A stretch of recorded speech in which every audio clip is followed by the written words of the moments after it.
శంక. ఇంతకు ముందు యాజ్ఞికుల వారు చెప్పినట్టుగా వాదే వాదే జాయతే తత్వబోధ. మనం వాదించుకున్నప్పుడు మాత్రమే, అంటే ఆరోగ్యంగా వాదించినప్పుడే అందులో ఉన్నటువంటి మర్మగర్భమైనటువంటి అంశాలు తెలుస్తాయి.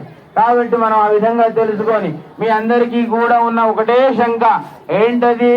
నల్లని వాడు, పద్మనయనంబుల వాడు, కృపారసంబుపై జల్లెడు వాడు, నవ్వు రాజల్లెడు మోగువాడొకడు, అఖండాంత సమర్థమైన రూపంగా ఉండి ఇతరుల కోసమే ఉద్భవించినటువంటి వాడు, ఏమాత్రం దానికై ఏమీ లేకున్నా